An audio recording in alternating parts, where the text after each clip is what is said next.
안녕하세요. 네, 저는 임마누엘이라는 인사가 잘 익숙하지 않아서 안녕하세요로 했습니다. 사실 저희 소수교회는 이제 처음에 개척했을 때 사랑합니다라고 이렇게 인사하셨어요.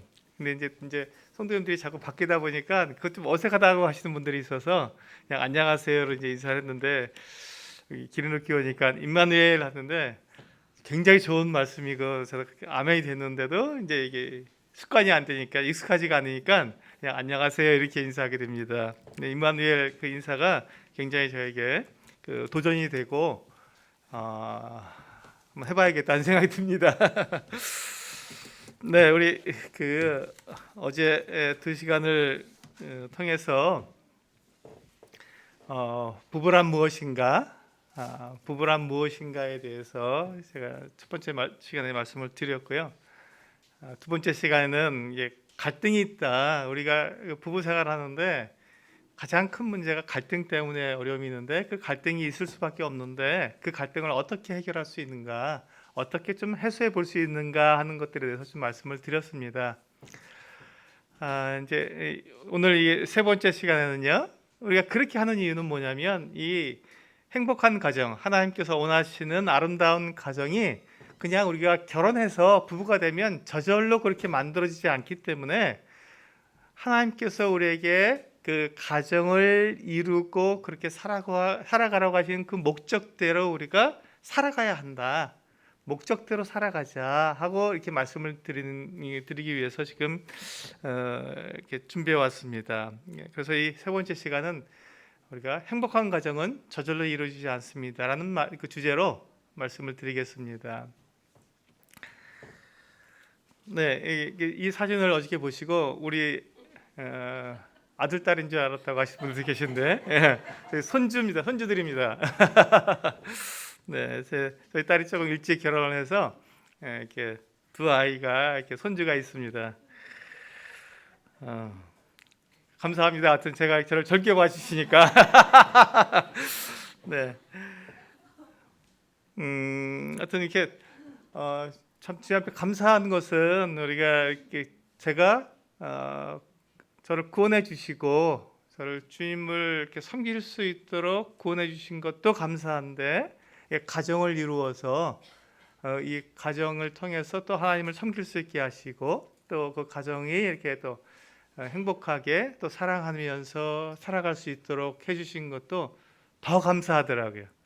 그래서 제가 이제 이 초기 화면을 첫 장면을 뭘로 할까 하다가 저희 이제 지난 크리스마스 때 저희 아이들이 와서 이렇게 찍은 사진인데 저희 그 막내 그 손주가 찍은 사진이 자기가 이렇게 카메라 이렇게 해놓고 자동으로 눌러놓고 같이 찍은 사진 여기 잘 나와서 이 사진으로 하면 좋겠다 이렇게 해서 이 사진을 이렇게 보여드리고 있습니다.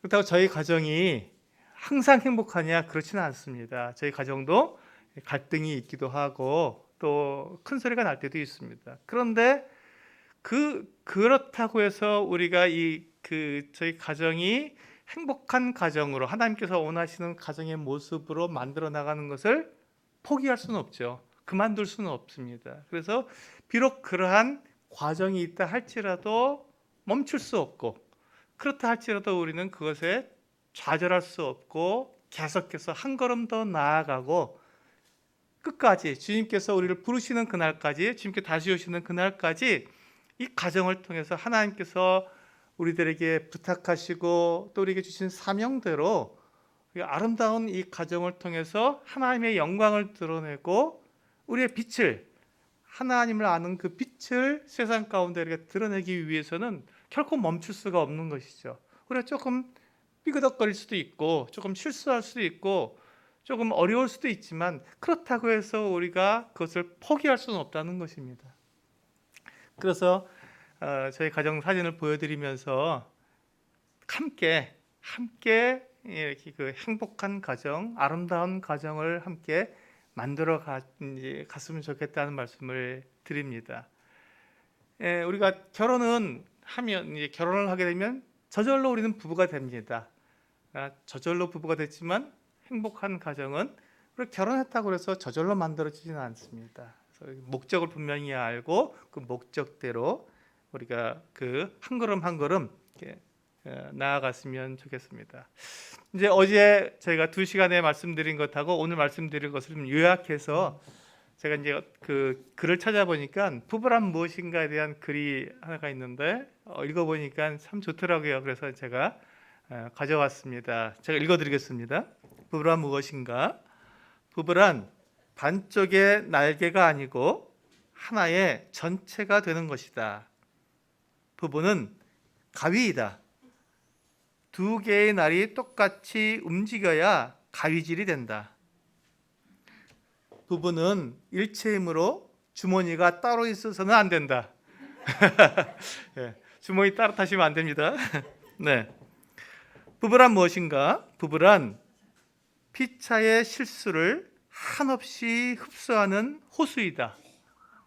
참 좋죠? 네, 실수를 이제 흡수해 주니까, 받아주니까요. 좋은 남편은 기머거리요. 기머거리라 합니다. 좋은 남편은. 또 좋은 아내는 소경이다. 왜냐하면 좋은 남편은 골라서 듣고 또 좋은 아내는 골라서 보기 때문에 그렇습니다. 그래서 좋은 남편은 고개로 사랑하고 그래. 좋은 아내는 눈으로 사랑한다. 여보 존경스러워요. 이렇게 바라보면서. 네, 부부란 무엇인가? 부부는 해묵은 골동품과 같다. 예, 오래될수록 더 멋있고 가치가 있다는 것이죠.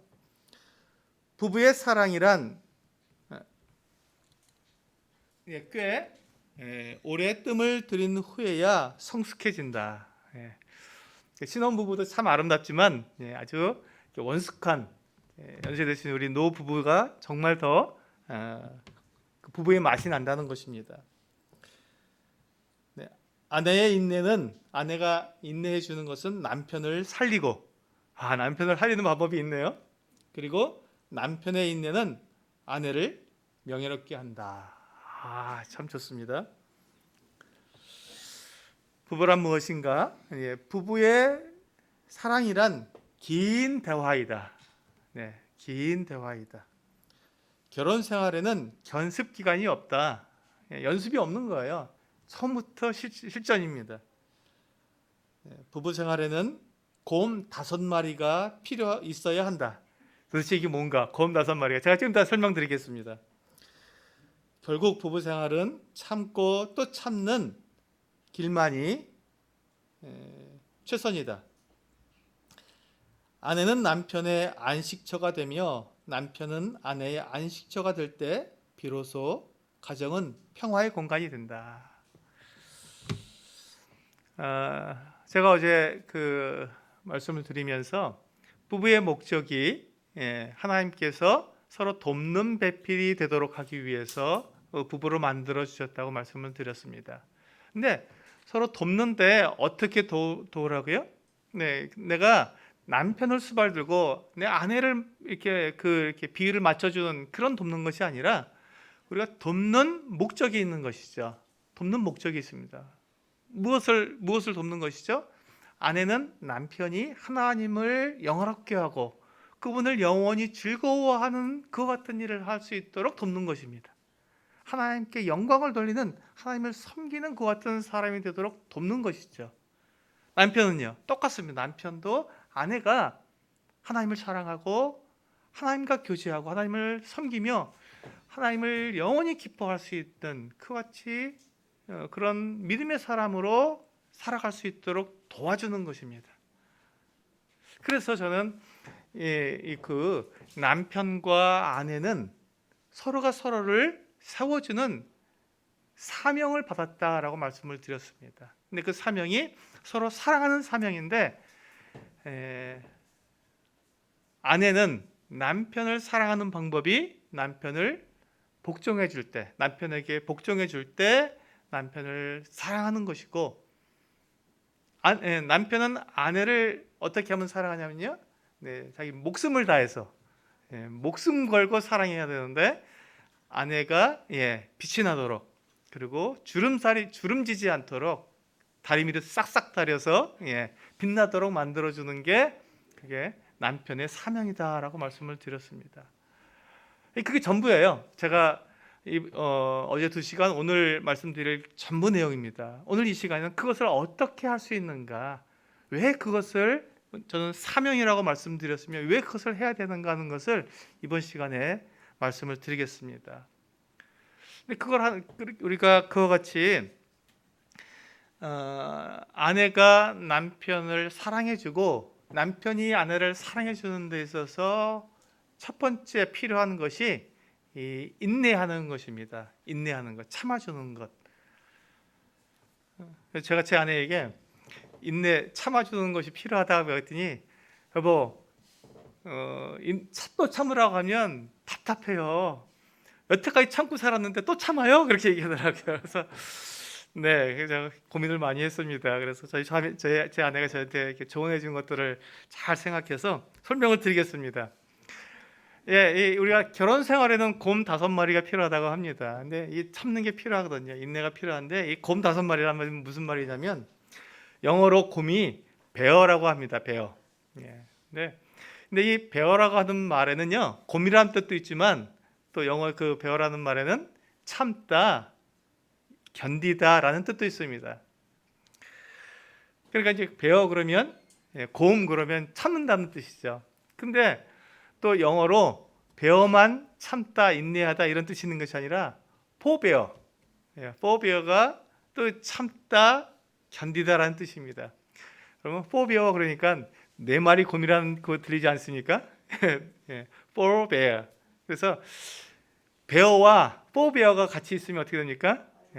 파이베어가 5마리 곰이 되는 것이죠. 결혼 생활에는 참고 또 참아야 한다라는 말입니다. 근데 우리가 참는다는 말을 하니까 거기에서 오해가 있습니다. 참는 것은 눌러놓는 것이 아닙니다. 참으니까 내가 막 화가 나고 내가 막 부해가 나고 답답한 걸 하다가 그래도 어떻게 참아야지 하고 꼭 눌러놓는 것을 제가 오늘 지금 말씀드리는 참는다, 인내를 그것을 말씀드리는 건 아닙니다. 그렇게 하면 뭐가 되죠? 이것이 나중에 폭발해 버리죠. 눌러놓으면 눌러놓을수록 나중에 어떤 사건이 터졌을 때 그것이 견딜 수 없도록 폭발해 버립니다. 그럼 더 큰일이 납니다. 여기서 참는다는 것은요, 한번 볼까요? 행복한 가정 만들기 1, 인내. 참아라 했는데 그 참는다는 것이 뭐라고요? 어떻게 하는 거라고요? 있는 그대로 받아주는 것입니다. 있는 그대로 받아주는 것. 있는 그대로 받아주는 것이 뭘까? 제가 설명을 예를 들어 보겠습니다. 우리가 자녀를 낳아서 이렇게 양육할 때 아이들이 이렇게 성장하면서 아이들이 말썽을 부릴 때도 있고 또 고집 부릴 때도 있고 잘못할 때도 있습니다. 물론 잘할 때는 너무 좋죠. 너무 사랑스럽고 이쁘죠. 말도 잘 듣고 공부도 잘하면 너무 행복하죠. 그런데 아이들이 그런 삶을 사는 것이, 그런 행동만 하는 것이 아니라 잘못할 때도 있고 실수할 때도 있고 또는 속상하게 만들 때도 있잖아요. 근데 그때 어떻게 합니까? 너 그렇게 했으니까 내 자식 아니야 하고 버립니까? 아니죠. 견뎌줍니다. 내 자식이니까, 사랑하니까 그것을 그래 그럴 수도 있지 하고 우리가 속상하지만 견뎌주고, 네가 더 잘하면, 네가 좀 더 성장하면 그렇게 안 될 거야, 네가 좀 더 성숙해지면 잘할 거야 하는 기대감으로 아이를 견뎌주고 참아줍니다. 근데 그렇게 할 때 어떻게 합니까? 넌 나중에 큰다면 너 다 갚아야 돼 이렇게 하면서 우리가 아이들을 이렇게 참아줍니까? 그렇지 않죠. 너 하나만 잘 성장하면 좋겠다 하는 마음으로 부모의 마음이 그렇게 아이들을 성장하게 합니다. 그것처럼 내 남편이 나를 좀 속을 썩여도 내가 그것에 대해서 그냥 아직 나중에 두고 보자 하면서 꾹 누르는 것이 아니라, 그것이 참는 것이 아니라 내 남편이니까 있는 그대로 그럴 수도 있구나, 내 남편인데 나하고 다르니까 나는 이렇게 살아왔구나, 이것이 좋은데 내 남편이니까 저렇게도 할 수 있겠구나 하고 받아주는 것이죠. 견뎌내 주는 것입니다.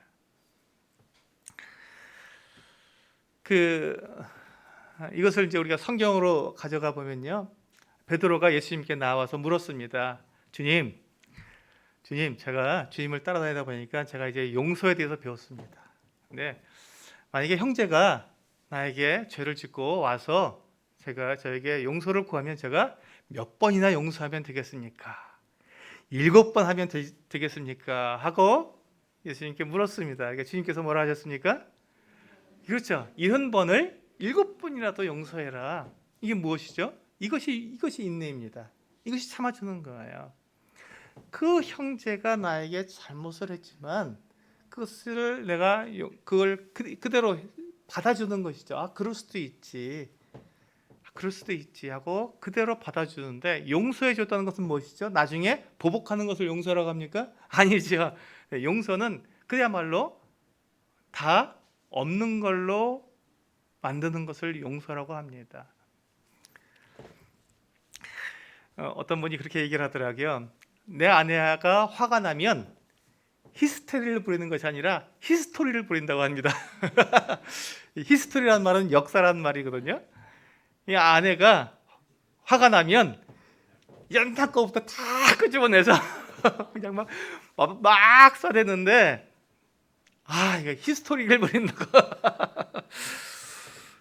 근데 그 아내들은요, 그 서운한 것, 섭섭한 게 그게 안 잊혀지나 봐요. 그냥 계속 마음에 이렇게 남아 있는 것 같아요. 그러니까 남편들이 잘해야 됩니다. 그래서 이게 히스토리, 이게 옛날 것부터 다 꺼내와서 당신은 언제 어떻게 했고 어떻게 했고 또 그렇고 막 이렇게 얘기할 때 참 마음이 아프거든요. 지나간 건데. 근데 용서는 과거에 있는 것들을 다시 끄집어내서 이렇게 보복하는 것을 용서라고 하지 않고, 완전히 잊어버리는 거, 없었던 일로 하는 그것을 우리 도말이라고 우리 배웠죠. 주님께서 우리의 죄를 완전히 다 없애주신 것, 그것을 용서라고 합니다. 근데 남편과 아내 사이에도 그와 같은 용서와 그와 같은 받아줌, 우리가 그래서 주님을 사랑하잖아요. 감사하잖아요. 그래서 우리는 그 주님 앞에 우리가 이렇게 주님을 사랑한다고 고백하기도, 오늘도 이렇게 주의 만찬을 통해서 주님을 우리가 예배하고 있지 않습니까? 그렇죠. 이 인내는 우리 행복한 가정 만들기 1, 첫 번째 인내가 필요한데, 이것은 있는 그대로 받아주는 것. 내 아내를 있는 그대로 받아주는 거예요. 내 마음에 좀 안 드는 부분이 있어도 내 아내니까, 나와 다르니까 하고 그럴 수도 있어라고 받아주는 것이죠. 남편이 나하고 좀 달라도 그럴 수도 있지라고 받아주는 것을 우리는 인내라고 말을 합니다. 그렇게 하니까 조금 마음이 좀 편해지시죠? 꼭 누르는 거 아니라 있는 그대로 받아주는 거. 그럴 수도 있어. 주님도 나를 용서하셨지, 나도 용서해야지. 그렇게 됐을 때 뭐가 된다고요? 사랑이 될 수 있고 우리가 행복한 가정이 만들어질 수 있다는 것입니다. 왜 행복한 가정을 만들려고 하는 것이죠? 우리가 목적이 있지 않습니까? 네, 내 남편이 그렇게 하나님을 섬길 수 있도록, 하나님을 사랑하고 그분을 섬겨 나갈 수 있도록, 내 아내가 하나님을 사랑하고 그분을 섬겨 나갈 수 있도록 그렇게 도와주기 위해서 우리는 행복한 가정을 만들려고 하는 것입니다. 그러니까 그런 것들을 우리가 받아주자는 것이죠. 받아주었을 때 그게 가능해진다고 말씀을 드리는 것입니다. 이 부분 또 말씀을 드릴 거예요. 오늘 몇 번씩 반복해서 말씀을 드리겠습니다. 두 번째, 행복한 가정 만들기 두 번째는요, 사랑입니다. 우리가 인내와 사랑, 이 두 가지가 행복한 가정 만들기 요소입니다. 첫 번째는 인내가 필요하다고 말씀드렸고요. 두 번째는 사랑이 필요하다고 말씀을 드립니다. 네, 우리 에베소서 5장 22절부터 23절이 이번 집회의 본문입니다. 제가 어제도 계속 말씀드렸고 오늘도 말씀을 드리겠습니다. 어제는 시간이 없어서 제가 다 못 읽었는데요. 오늘 읽어드리겠습니다. 제가 읽겠습니다. 아내들이여 자기 남편에게 복종하기를 죽게 하듯 하라. 이는 남편이 아내의 머리됨이 그리스도께서 교회의 머리됨과 같음이니 그가 바로 몸의 구주시니라. 그러므로 교회가 그리스도에게 하듯 아내들도 범사에 자기 남편에게 복종할지니라. 여기까지는 아내들에게 주신 사명입니다. 아내들이 어떻게 하라는지 사명. 제가 사명이라는 말을 자꾸 강조하고 있습니다. 그리고 25절부터 보시면 남편들아 아내 사랑하기를 그리스도께서 교회를 사랑하시고 그 교회를 위하여 자신을 지심같이 하라. 이는 곧 물로 씻어 말씀으로 깨끗하게 하사 거룩하게 하시고 자기 앞에 영광스러운 교회로 세우사 티나 주름 잡힌 것이나 이런 것들이 없이 거룩하고 흠이 없게 하려 하심이라. 이와 같이 남편들도 자기 아내 사랑하기를 자기 자신과 같이 할지니 자기 아내를 사랑하는 자는 자기를 사랑하는 것이라. 누구든지 언제나 자기 육체를 미워하지 않고 오직 양육하여 보호하기를 그리스도께서 교회에게 함과 같이 하나니 우리는 그 몸의 지체임이라. 그러므로 사람이 부모를 떠나 그의 아내와 합하여 그 둘이 한 육체가 될지니 이 비밀이 크도다. 나는 그리스도와 교회에 대하여 말하노라. 그러나 너희도 각각 자기의 아내 사랑하기를 자신같이 하고 아내도 자기 남편을 존경하라. 여기 보시면 아내에게 주신 사명이 있고요, 남편에게 주신 사명이 있습니다. 각각 그 임무가 달라요. 아내가 해야 할 임무가 있고 남편이 해야 될 임무가 있습니다. 근데 우리는 제가 지금 자꾸 사명이다, 임무다라고 말씀을 드렸는데 이것을 이제 우리가 이것을 해도 되고 안 해도 되는 것으로 우리가 생각할 수 있기 때문에 이것을 강조하기 위해서 제가 말씀을 드립니다. 이것은 해도 되고 안 해도 되는 것이 아니라 하나님 말씀에서 지금 굉장히 반복해서 이 말씀을 우리들에게 주시는 거기 때문에 이 말씀을 우리가 가볍게 생각할 수 있고 가볍게 생각해서는 안 된다는 것이죠.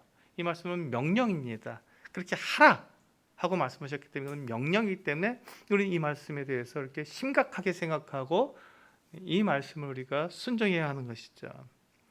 그래서 이제 우리가 사랑을 하는데 그렇다면 남편이 받고 싶어하는 사랑이 있습니다. 우리 에베소 지금 방금 본문 말씀에서 그 사랑이 나와 있는데요. 그 사랑이 뭐냐면 존경과 순종이라고 되어 있습니다. 남편이 아내에게 받고 싶은 이 사랑이 존경과 사랑이다라고 되어 있습니다. 그러니까 아내가 남편을 존경해주고 순종해주면 남편은 그냥 가슴에 사랑이 가득 찬다는 거예요. 막 해같이 빛나고. 그래서 이제 그 밖에 나가서도 주님 자랑할 수 있고 복음을 전하다가 고난을 당해도 견디면서 복음을 전할 수 있게 되는 것이죠. 그래서 이와 같이 아내들은 남편을 존경하고 사랑하는 것입니다. 우리 미국에 아주 굉장히 유명한 그 소설가인 마크 트웨인이라는 사람이 있습니다. 허클베리 핀, 톰 소의 모험 이런 것들을 쓴 아주 유명한 정말 그 걸출한 그 소설가였는데요. 이 사람이 뭐라고 말했냐면 나는 좋은 칭찬을 받으면 2달은 그냥 살 수 있다. 2개월 동안은 칭찬 한번 들은 것 같고 2달 동안은 그냥 살아갈 수 있다라고 이렇게 말을 했습니다. 남자들이 굉장히 강한 것 같고 굉장히 대범한 것 같아도요, 사실 굉장히 연약합니다. 칭찬 한마디에 2달을 살 수 있다고 말할 정도입니다.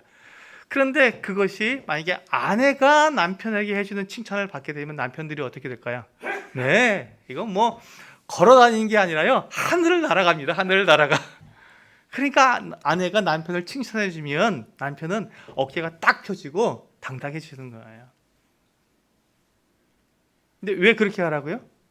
그렇게 해서 하나님을 사랑하고 그렇게 해서 하나님을 섬겨나가도록 하기 위해서 아내는 남편을 존경해주고 사랑하라는, 순종하라는 것이죠. 근데 이런 말씀을 드리면 많은 분들이 이런 얘기를 합니다. 제가 그건 모르는 말씀 아니에요. 근데 남편이 존경스러워 존경하죠. 남편이 하는 말이 순종할 만 해야지 순종하죠. 이런 마음을 딱 든다고 합니다. 그런데 우리가 만약에 존경스러워야 존경하는 것은 누구나 할 수 있죠. 하나님께서 굳이 성경에 그렇게 하라고 명령으로 우리에게 주실 필요가 없습니다. 존경스러운 사람을 존경하는 것은 우리 본능이고 자연스러운 일이 저절로 되는 겁니다. 근데 저절로 안 되기 때문에 하나님께서 명령을 하셨는데 그것이 바로 남편이 비록 존경스럽지 않다 하더라도 남편이 하는 말이 좀 내가 순종할 만하지 않다고 느껴질다 할지라도 아내에게 주신 사명으로 내가 남편을 존경해야 하는구나, 내가 남편 말에 순종해야 하는구나 하는 것입니다. 그렇게 해야 하나님께서 그 가정을 통해서 영광을 받으신다는 것입니다. 하나님께서 그렇게 해야 그 가정을 통해서 하나님께서 영광을 받으시기 때문에 하나님께서 그렇게 우리들에게 명령으로 주신 것입니다. 하나님 말씀에 기록을 해서. 그래서 우리가 남편이 존경스러울 때 존경하고 존경스럽지 않으면 존경 안 하면 이거는 하나님 말씀을 우리가 따르지 않는 게 되는 것이죠. 그래서 아내들에게 하나님께서는 명령으로 주셨습니다. 남편을 비록 존경스럽지 않다 할지라도 존경하시고, 그 말에 내가 잘 순종이 안 될다 할지라도 순종해 주시면 하나님께서 기뻐하신다는 것입니다. 이게 사랑입니다. 이게 아내들이 남편에게 나타낼 수 있는 사랑입니다. 한번 이렇게 생각해 보겠습니다. 만약에 하나님께서 우리가 하나님의 사랑을 받을 만할 때 우리를 사랑해 주셨습니까? 아니면 우리가 사랑받을 자격이 없는데도 우리를 사랑해 주셨습니까? 예, 맞습니다. 로마서 5장에 보면요, 우리가 죄인 되었고 경건치 않고 우리가 하나님을 떠나기 연약하고 이런 상태에 있을 때 하나님께서 우리를 사랑하셨다고 그랬습니다. 그래서 그 아들을 내어주셨다고 했잖아요. 우리가 자격 없는 우리를 하나님께서 사랑하셨다는 거예요. 하나님 얼마나 답답하셨을까요? 그런데도 하나님께서는 그렇게 해야 우리가 구원받을 수 있기 때문에 우리가 하나님께서 원래 사람을 창조하시는 목적이 뭐라고요? 하나님을 영화롭게 하고 하나님을 영원히 즐거워하는 것이 사람을 만드신 그 목적인데 우리가 죄를 지음으로 그것을 못하게 됐잖아요. 죄인이 돼서 하나님을 떠나게 돼서 내 마음대로 내가 하고 싶은 대로 살아가게 되잖아요. 하나님 없이 살게 되었잖아요. 그런데 그런 사람들을 구원하셔서 하나님을 향해서 살아갈 수 있도록 하기 위해서 사랑받을 자격이 없는 우리를 사랑하셨지 않았습니까? 그 아드님이 오셔서 죽기까지 사랑하셔서 우리를 사랑해 주셨습니다. 그래서 우리를 어떻게 하셨습니까? 예, 하나님을 사랑하는 자로, 하나님을 섬기는 자로, 하나님을 영화롭게 하고 그분을 영원히 즐거워하는 사람으로 만들어 주셨습니다. 그리고 자매님들에게 부탁하셨습니다. 아내들에게 부탁했습니다. 아내들이여, 내가 사람을 위해서 그 사랑받을 자격이 없는 너희들을 사랑해서 이와 같이 그와 같은 사람으로 만들었으면 아내들도 나와 같이 이 일에 동참해 주시오 하고 우리에게 말씀하신 거예요. 내 일에 동참해 달라고, 하나님의 일에 동참해 달라고. 하나님께서 기껏 예수 그리스도의 보혈로 그렇게 하나님을 섬길 수 있는 사람으로 만들어놨는데 아내가 존경해주고 아내가 순종해준다면, 비록 그런 자격이 없는 남편이라 할지라도 그렇게 해준다면 그 남편이 그렇게 하나님을 사랑하고 하나님을 섬길 수 있는 그 같은 사람이 되기 때문에 내 사역에 동역자로서 이 일을 같이 해주지 않겠냐고 하나님께서 이 에베소서 5장 22절부터 33절까지 해서 그렇게 우리들에게 말씀하고 있는 것입니다. 내 일에 동참해 달라고. 그래서 저는 그것을 자매님들의 아내들에게 주신 사명이다라고 말씀을 드리는 것입니다. 근데 그렇기 때문에 우리가 이렇게 그 존경과 순종을 해야 되는데 내가 가진 힘으로 하려니까 잘 안 되잖아요. 사실 잘 안 됩니다. 존경스럽지 않은데 어떻게 존경하고 순종할 만하지 않은데 어떻게 순종하겠습니까? 그렇기 때문에 뭐가 필요하다고요? 임마누엘이 필요한 것입니다. 그렇기 때문에 우리 임마누엘이 필요한 것입니다. 우리가 임마누엘하고 인사하는 것이 그냥 말로만 인사하는 것이 아닙니다. 임마누엘 무슨 뜻입니까? 하나님이 우리와 함께 계신다 뿐만 아니라 우리는 거듭난 그리스도인의 모임이라고 되어 있지 않습니까? 예. 우리 그 전주 기린록교회 보니까 거듭난 그리스도인들의 모임. 거듭난 그리스도인 무슨 뜻입니까? 내 안에 성령님을 모시고 있다는 뜻입니다. 내 안에 성령님을 모시고 있는 거예요. 그래서 내가 내 그 육체의 욕심대로 살지 않고 이제 새로운 생명을 가졌으니 새로운 생명으로 살아가는 사람이다라는 것입니다. 그것이 무엇이죠? 네, 성령님께서 우리를 인도하신 대로, 성령님께서 우리에게 말씀해 주신 그 말씀대로 살아가는 사람들이 되었다는 것입니다. 그래서 지금 여기 보시면 내가 내 남편을 존경하고 순종하는 것이 내 힘으로는 잘 안 될 때 어떻게 하라고요? 내 안에 계신 성령님께서 주시는 힘으로 우리는 그렇게 할 수 있다는 것입니다. 성령님께서 우리를 도우실까요? 안 도우실까요? 예, 도우십니다. 바로 그거예요. 내가 내 육체대로 못해 이렇게 하면 못하는 거예요. 성령님께서 우리를 도울 수가 없어요. 근데 하나님께서 그렇게 말씀하셨으니 내가 순종하겠습니다. 내가 이렇게 하겠습니다라고 했을 때 그것을 할 수 있도록 성령님께서 내 안에서 나를 이끌어 가시는 것이죠. 도우시는 거예요. 힘을 주시고 그렇게 존경하게 됐을 때 정말로 내 남편이 존경스럽게 되는 것이죠. 내 남편이 내가 순종했더니 정말 순종할 만한 것 같은 일들을 하는 거예요. 그게 바로 성령님께서 우리 안에서 역사하는 것 같은 모습입니다. 놀라운 일이에요. 놀라운 일입니다. 그래서 우리는 이 일을 할 수 있는 것이죠. 그래서 우리가 그 성령님이 주시는 힘으로 우리가 그렇게 해 나갈 때 우리의 육체가 자꾸 힘들어 못하겠어 이런 그런 불평을 우리 육체가 하는 거예요. 성령님은 우리를 이끌어 가시는데 말씀대로 이끌어 가시는데 그때 뭐가 필요하다고요? 곰 5마리가 필요하죠. 포기하는 것이 아닙니다. 끝까지 가는 거예요. 보시면 성령님의 주시는 힘으로 우리가 남편을 그렇게 세우고 남편이 하나님을 섬기고 사랑할 수 있도록 그렇게 하는 것은 힘들기 때문에 포기하는 것이 아닙니다. 알아서 해. 나 이제 그냥 더 이상 신경 쓸 수 없어. 이제 지쳤어 하고 이렇게 포기하는 것이 아니라 성령님께서 우리에게 주시는 그 힘으로 끝까지 포기하지 않고 끝까지 견뎌 나가는 것이죠. 그 일을 이루도록 내 남편을 세워야 하니까요. 그것이 우리의 사명이니까. 하나님께서 그것을 위해서 그 아들 예수 그리스도께서 십자가 달려 죽으셨으니까, 피 흘려 주셔서 우리를 구원해 주셨으니까 그와 같은 사람이 되도록 하기 위해서 하나님이 하신 그 일에 우리도 동역자로서 같이 나가자는 것입니다.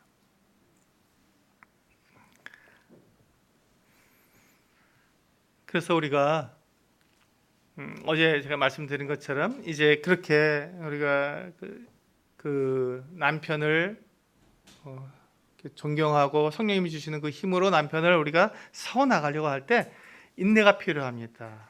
용서도 필요하고요. 그렇게 인내하고 있는 그대로 받아주는 그 같은 모습 가운데서 우리가 대화를 통해서 우리가 좀 더 이렇게 원숙한 부부의 모습을 만들어가는 것이죠.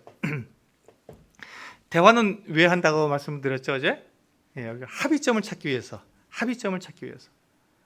대화는 합의점을 찾기 위해서 우리는 대화하는 것입니다. 그러니까 처음에 대화할 때는 불편하죠. 난 이런 걸 좋아해요. 난 이렇게 했으면 좋겠어요. 이렇게 얘기를 하게 됩니다. 근데 처음에는 많이 불편하기 때문에 그렇게 얘기가 되는데 부부가 자꾸 얘기하다 보면은 저도 제 아내하고 이제 같이 부부 생활을 하다 보면은 제 아내가 계속 얘기해 주니까 처음에는 왜 그렇게 생각하지? 왜 그걸 원한다 그러지? 이렇게 불편했었지만 시간이 지나니까 어떻게 되죠? 내 아내는 그런 사람이지 그걸 좋아하지. 그러니까 그걸 처음에는 불편했는데 자꾸 대화를 해서 내 아내를 알게 되니까 어떻게 됩니까? 불편하지 않은 거예요. 그게 익숙해지는 것이죠. 그리고 그것에 대해서 오해하지도 않아도 되고 그러니까 편안해집니다.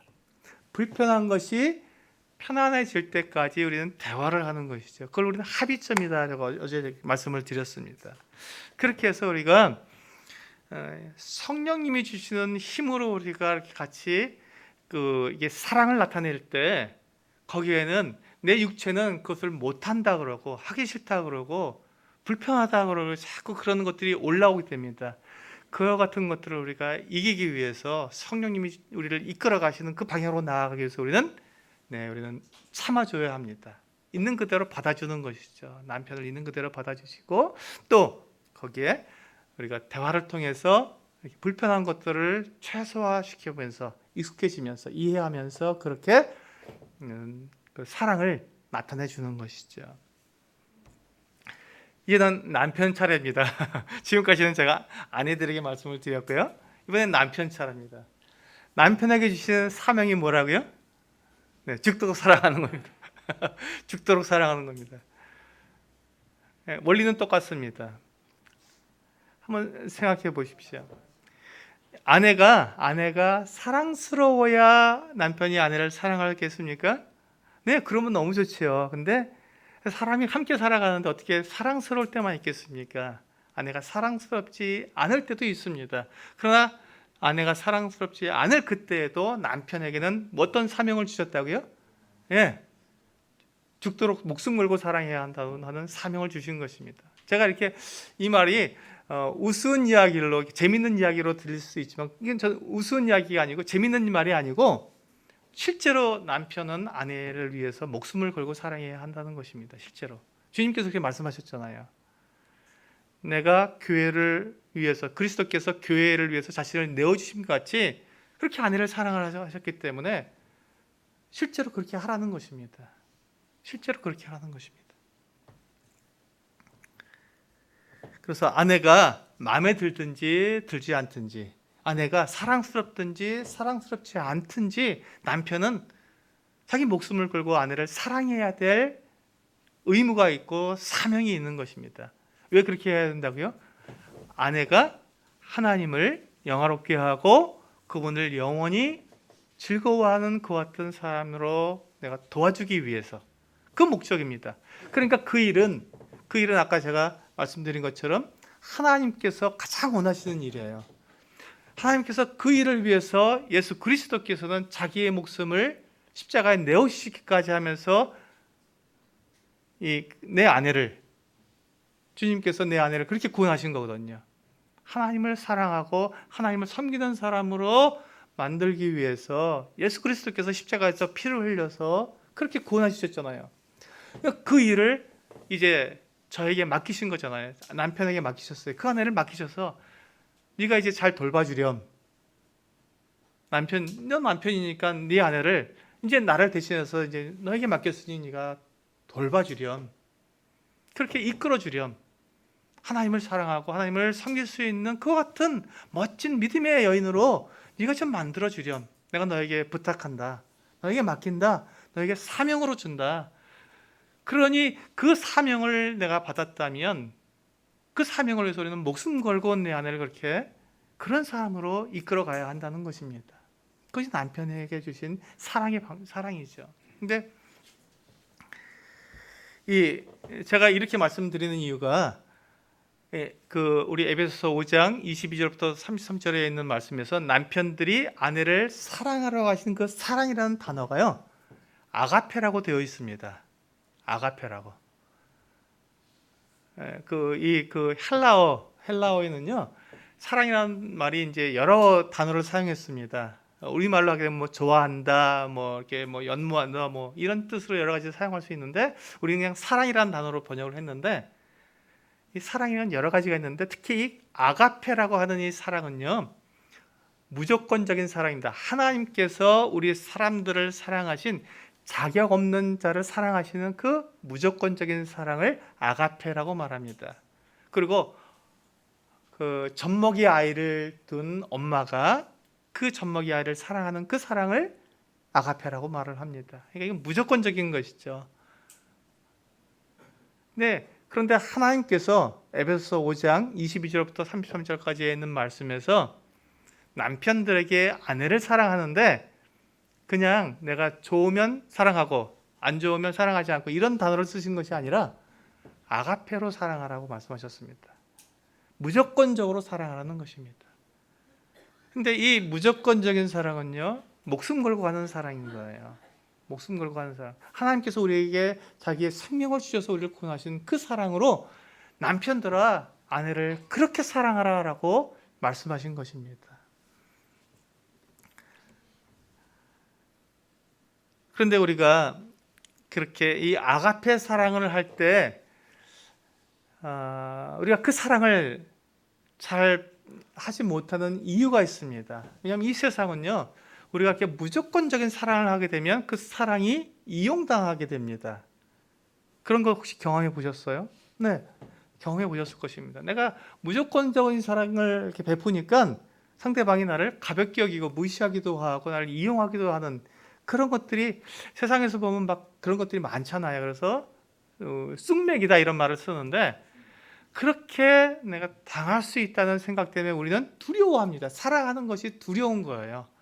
사랑하고 싶은데도 내가 사랑했을 때 과연 내가 이 사랑이 정말 받아들여지고 이것이 그 열매를 맺을지 두려운 마음이 있는 겁니다. 정말 내 사랑을 그대로 있는 그대로 순수하게 받아줄까 하는 이런 두려움이 있습니다.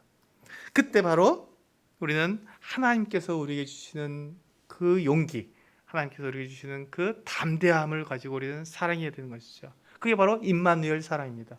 임마누엘, 하나님이 나와 함께하고 계시니 그 하나님이 주시는 그 힘으로 아내를 사랑하는 것이죠. 두려움 없이 사랑하는 것입니다.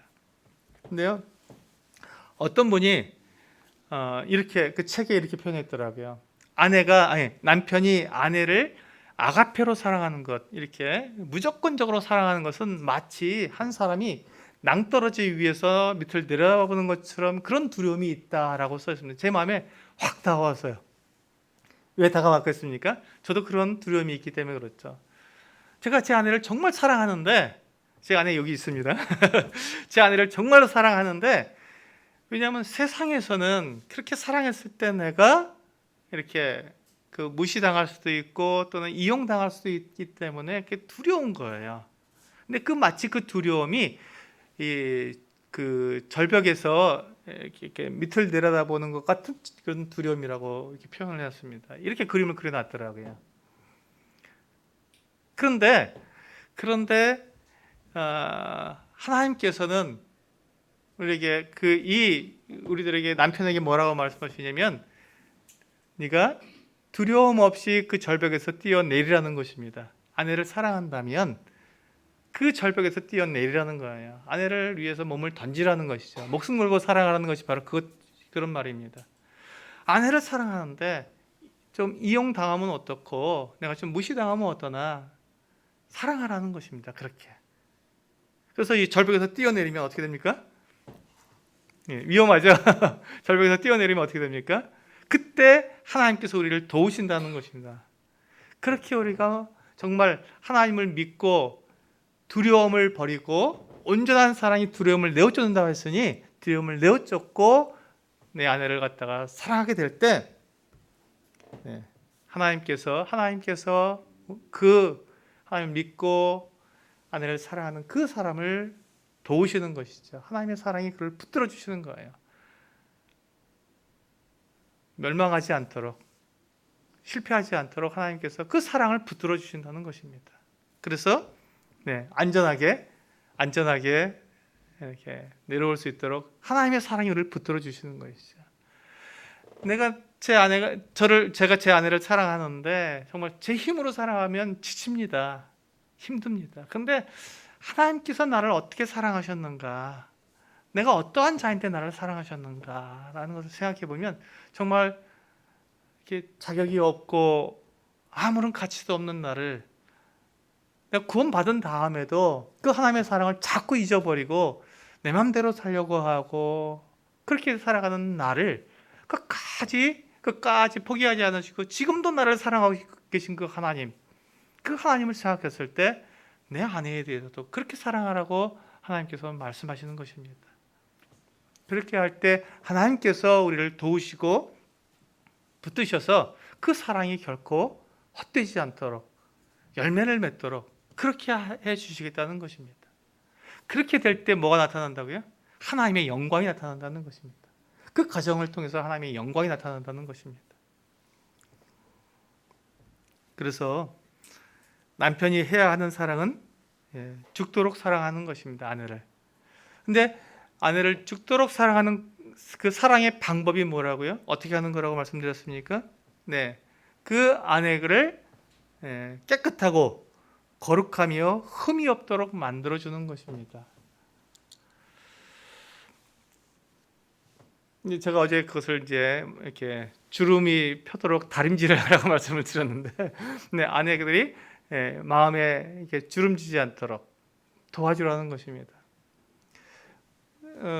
자매님들 보면요, 하나님께 주신 모든 성도들에게 다 은사를 주셨으니까요. 어떤 분들은 그림을 참 잘 그리시는 자매님들이 있습니다. 그러면 남편이 그걸 보고 내 아내가 그림을 잘 그리니까 그것으로 주님을 섬길 수 있도록 내가 도와줘야지. 그 은사를 좀 사용해서 하나님을 섬길 수 있도록 도와줘야지 하면서 그것을 지지해주고 도와주고 그런 은사를 계속 발휘할 수 있도록 함께해주고 또 배울 기회가 있으면 배우도록 도와준다면 어떻겠습니까? 그 마음에서 이 주름지은 것들이 펴지겠죠. 또 노래를 잘하시는 자매님들 찬양으로 주님을 섬길 수 있도록 남편들이 좀 도와주고 지지해주고 그렇게 한다면 얼마나 그 아내의 마음이 이렇게 펴겠습니까?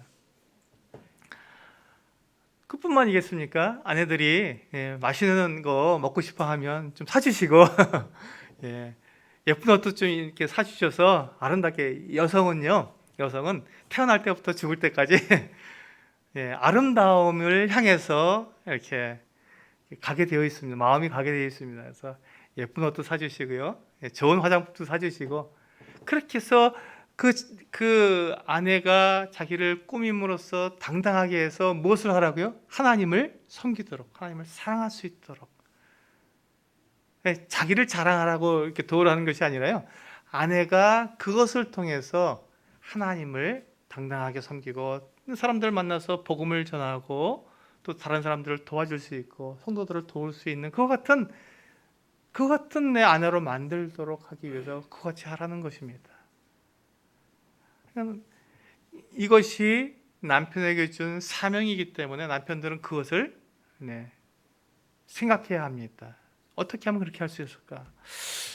여기 우리 전주 기름덕교회 올해 2021년도 비전을 보니까요, 이렇게 말씀하고 있습니다. 정말 제 마음에 들었습니다. 그래서 제가 가져왔는데요. 너희 모든 일을 사랑으로 행하라. 모든 일입니다. 모든 일. 내가 내 아내를 사랑하는 일을 사랑으로 하는 것이죠. 여기 보니까 4가지 항목이 있는데요. 매일 가족 위해 기도하기. 이게 남편이 이끌어 가야 되죠. 이 일을 남편이 이끌어 가라는 것입니다. 내 아내를 위해서 그렇게 이끌어 가는 거예요. 사랑의 방법이니까, 아내를 사랑하는 방법이니까요. 아내 눈치 보고 아내가 하려고 그러면 따라가는 게 아니라 남편은 그것을 주도적으로 이끌어 가야 되니까 남편이 이것을 하라는 것입니다. 2번째는 뭐죠? 매주 가정 예배 드리기. 저희도 이제 저희 아이들이 지금 다 떠나서 우리 2-4만 같이 살고 있는데요. 저희 자녀가 어렸을 때는 이렇게 자주 일주일에 이제 여러 번 이렇게 가정에서 아이들과 함께 가정 집회를 했었습니다. 굉장히 그게 추억에 남고 너무 이게 마음에 이렇게 지금도 이렇게 돌아보면 참 아이들과 즐거운 시간을 보냈구나, 유익한 시간을 보냈구나 하는 생각이 듭니다. 근데 이 일을 누가 주도하라고요? 남편이 주도하라고요. 저도 그때 보니까요, 제 아내에게 많이 미뤘던 것 같아요. 아내가 하자 그러면 이렇게 해주고, 남자들은 이런 거에 이렇게 좀 둔감할 수 있습니다. 그런데 남편이 이 모든 일을 사랑으로 하는데 남편이 이 일을 주도적으로 하면 아내는 너무 행복하다 그러더라고요. 제 아내가 저한테 얘기하는데 당신이 그렇게 하니까 너무 행복해요 라는 얘기를 자주 합니다. 근데 저도 이제 젊었을 때 그걸 잘 못했는데 지금 돌아보니까 그때가 너무너무 행복했던 시간이었던 것 같습니다. 지금도 이 일을 해야 하는 것이죠. 3번째, 매월 온 가족이 함께 식사하기. 한 달에 한 번 정도는 온 가족을 모아서 식사하게. 자매님들 얼마나 행복합니까? 온 가족이 나가서 함께 외식을 한다면 행복하죠. 그리고 마지막 4번째는 연중 가족과 함께 여행하기. 생각만 해도 기쁘죠. 생각만 해도 행복합니다. 이 일을 누가 주도해서 하라고요? 남편이 주도하라는 것입니다. 이 일을 위해서 계획하고 기도하고 의논하고, 그래서 아주 멋지게 이 일을 해내라는 것입니다. 매일 하는 일, 또 매주 하는 일, 매달 하는 일, 매년 하는 일이 이렇게 네 가지로 되어 있습니다. 이 일을 하는 거예요. 이런 일들을 하는 겁니다. 근데 이 일을 억지로 하는 게 아니라 목숨 걸고 하라는 것이죠, 남편이. 네, 부부에게 주신 사명. 네, 생명을 아끼지 않고 최선을 다해서 해야 하는 의무입니다.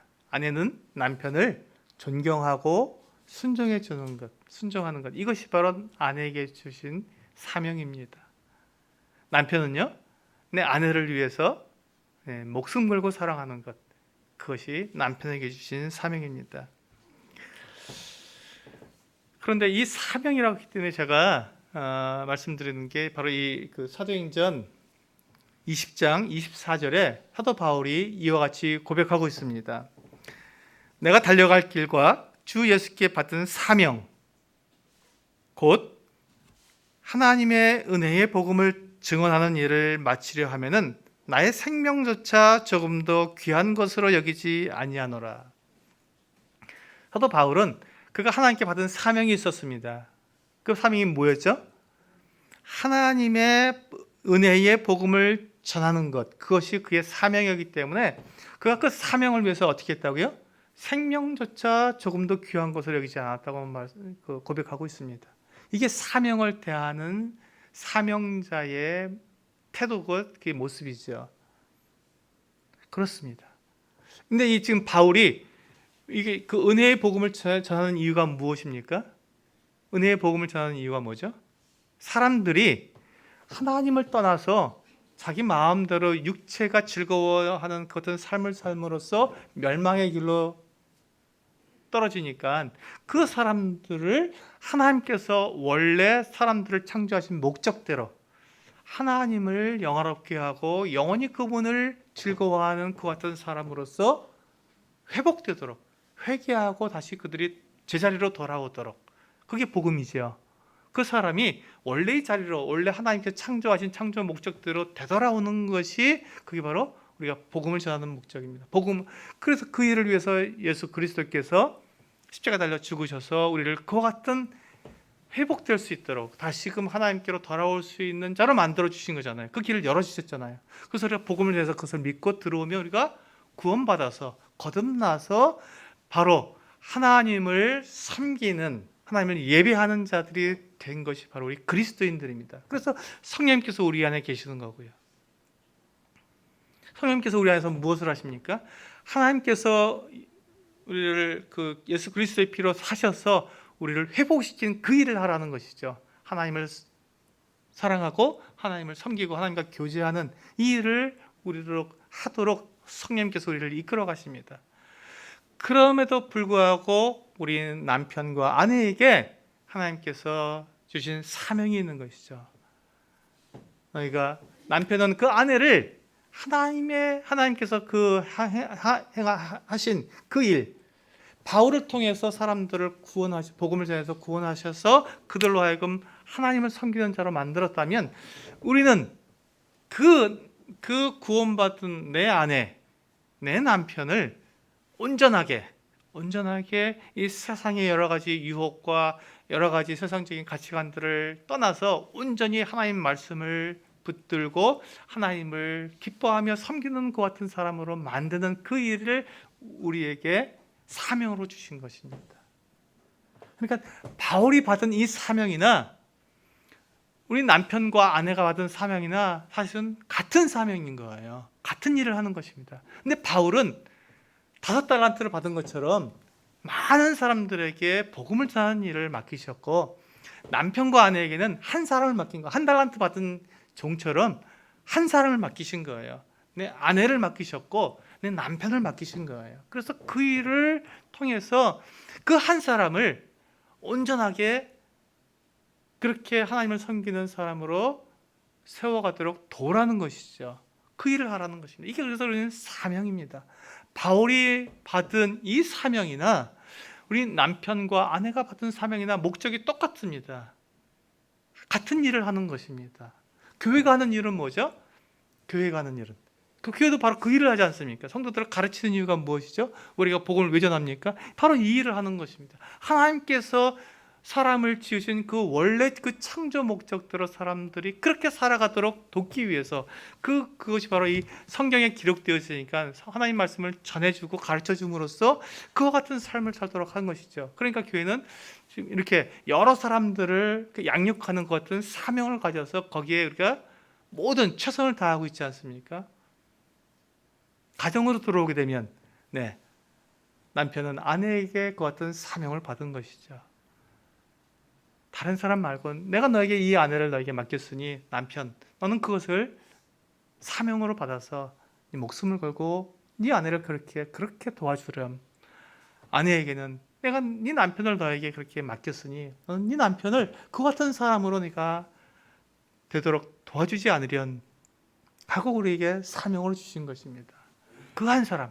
그래서 각 가정에서 그 한 사람 한 사람이 그렇게 세워지고 온전해졌을 때 그 가정들이 교회로 모이게 되면 어떻게 됩니까? 그 교회가 온전한 교회가 되는 것이죠. 아름다운 가정이 되는 것이고 그것이 하나님의 방법입니다.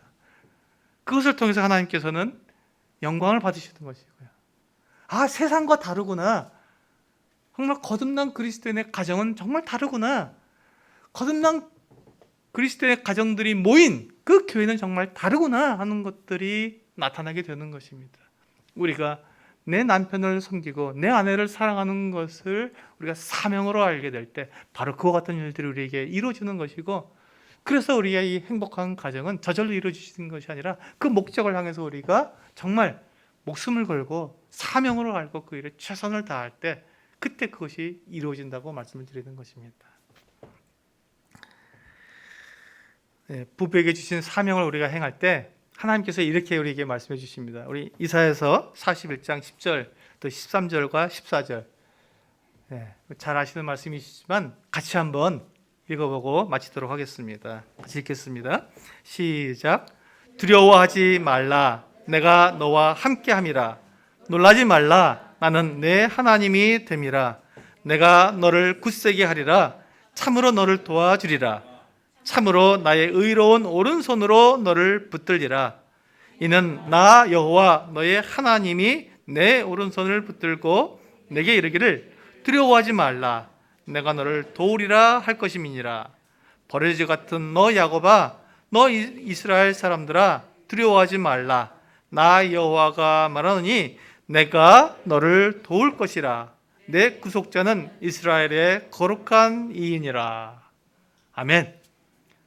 하나님께서 우리를 도우신다고 말씀해 주셨습니다.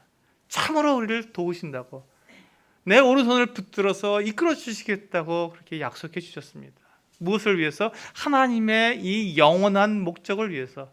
사람을 사랑하셔서 사람을 창조하셨는데 하나님의 창조의 목적은 사람들이 하나님과 교제하는 것입니다. 영원히 사랑을 나누고 하나님을 즐거워하고 그분을 영화롭게 하는 것이 사람의 창조 목적인데 우리가 죄를 지음으로 그것을 잃어버렸기 때문에 하나님께서는 그것을 회복하기를 원하신 거예요. 그래서 수천 년 동안 하나님께서는 그것을 계획하시고, 그래서 정말로 때가 되었을 때, 때가 참에 그 아들을 이 땅에 사람의 모양으로 보내주셔서 사람들을 위해서 십자가에 달려 죽게 하셨습니다. 아무 가치 없잖아요. 우리가 가치가 없는 사람이 되었잖아요. 죄인이었기 때문에. 하나님의 그 어떤 사랑을 받을 만한 우리는 자격이 없었지 않습니까? 우리가 구원받을 무슨 자격이 있었습니까? 그런데도 하나님께서 우리를 사랑하셔서 무조건적인 아가페 사랑을 우리에게 베풀어 주셔서 우리를 구원해 주셨습니다. 그리고 우리가 하나님을 그렇게 섬길 수 있고 하나님과 하나님을 즐거워할 수 있는, 기뻐할 수 있는 그와 같은 사람으로 만들어 주셨습니다. 거듭난 거죠. 다시 태어났지 않습니까? 그런 사람을 만들었어요. 그러니까 우리는 그렇게 자라가야죠. 그런 사람으로 우리는 성장해 가야 되고 그렇게 자라가서 그렇게 원숙한 모습으로 하나님께 섬겨야 합니다. 그때 필요한 것이 누구라고요? 부부라는 것입니다. 내 아내가 필요하고 내 남편이 필요하다는 것입니다. 그래서 그렇게 그러한 하나님의 그 완전하신 그 계획에 내가 지금 하나님의 동역자로서 참여해서 내 아내를 하나님이 계획하신 그 모습에 이끌어가게 될 때, 그것을 우리는 부부의 역할이라고 하고 남편의 역할이라고 하고, 내 남편을 내가 그렇게 되도록 도와주게 될 때 그것을 아내의 역할이라고 하고, 그런 가정이, 그렇게 우리는 부부가 하나님께서 그래서 그 일을 위해서 한 몸이었던 사람을 둘로 나눠주셨고, 둘이 서로가 서로를 도와서 그렇게 되도록 다시 하나가 되게 하신 것입니다. 네, 우리는 거듭난 그리스도인들입니다. 그리고 우리가 생활하고 있는 그 가정은 거듭난 그리스도인들의 가정입니다. 그래서 하나님의 영광이 나타나야 되고요. 그 가정들이, 하나님의 영광이 나타나는 그 가정들이 모였을 때 우리 교회는 하나님의 영광이 나타나는 아름다운 교회가 될 것입니다. 하나님 그것을 원하십니다. 그것을 원하셔서 오늘 우리 성도님들에게 이와 같은 말씀을 주셨습니다. 우리 3시간 동안 부부란 무엇인가, 우리가 어떻게 갈등을 해결할 수 있을까, 그리고 어떻게 하면 그 부부의 부부됨을 우리가 이루어갈 수 있을까 하는 이와 같은 것에 대해서 말씀을 드렸습니다. 긴 시간인데 들어주시고 또 아멘으로 화답해 주시고 그렇게 함께해 주셔서 감사를 드립니다. 하나님께 영광을 돌려드리고요. 기도하시고 마치도록 하겠습니다.